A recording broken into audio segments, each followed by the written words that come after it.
of festivities happening surrounding Halloween, and you know what? Why not, when you think about Halloween, of course you got to carve the pumpkin. We go right into Thanksgiving. We actually eat pumpkin.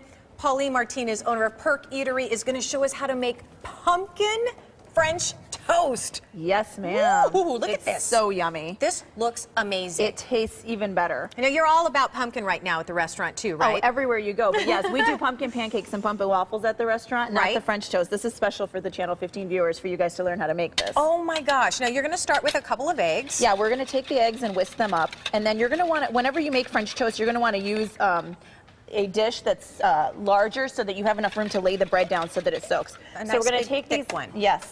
It can be lower or shallower. This is just what I happen to have on hand. Now, And I'm interested in the type of bread that you're using. It's really, really thick. Where do you find this? we have that that comes to us to the restaurant from a bakery, but you can actually, this is challah, so you can actually buy a loaf of challah and cut it yourself. Cut it yourself. Yes. Okay, okay. Yeah, so we're going to take the eggs here and we're going to add the milk in. Whole milk, and if you really want to make it decadent, you can even use cream, but that's not for the weary.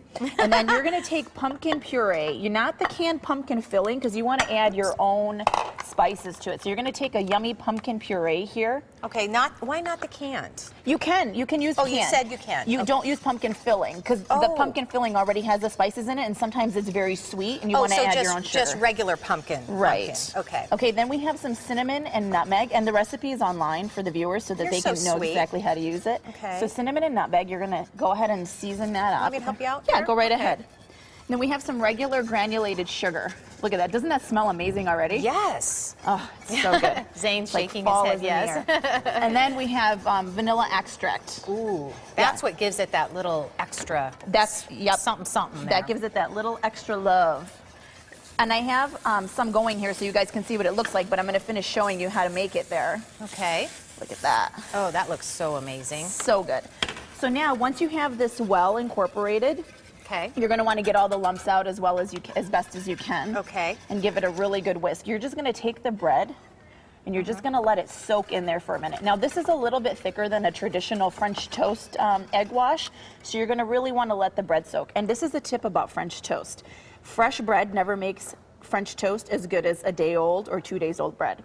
Really? Yeah, because it has more moisture content in it, so it takes longer to absorb. So if your bread is a little bit drier, it's going to absorb the wash a lot better, and you're going to get a really nice tender toast, not the dry center that you'll get sometimes. That is a great tip. Yeah. Who would have thought of that? Yeah, so that's great. So even after like Thanksgiving, when you have like leftover bread, you can make a nice French toast out of it and not have to let it go to waste. What a great idea. And Yeah. I suppose any bread will do, right? Sure, and I always like to do a thick Texas cut, so whatever kind of bread you use, it's always better to use a thicker cut because you're just going to get a heartier meal out of it. You bet. You bet. So then you're going to take this and you're going to butter your grill.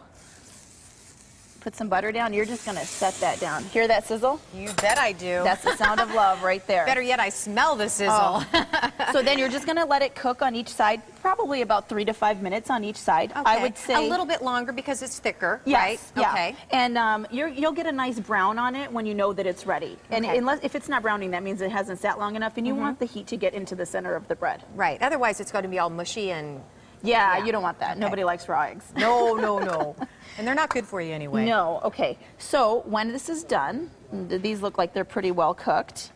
Wonderful. You're going to take them and you're going to set them right on top of each other. And I like to just give them a cut across here like this and stack it. Insane. That looks insane. And I like to take my French toast and top it with some fresh maple syrup. Look at that. Of course, you have to have Some chopped pecans over Yep. here. Look at that. That is beautiful. And Ooh, butter makes everything better. butter makes everything better. Paulina, thank you so You're much. This welcome. is such a yummy recipe. All of it, of course, is on our website. You're going to stick around with us this morning. What are you going to make next? Next, we're going to make sweet and spicy nuts for your holiday party. Okay, there you go.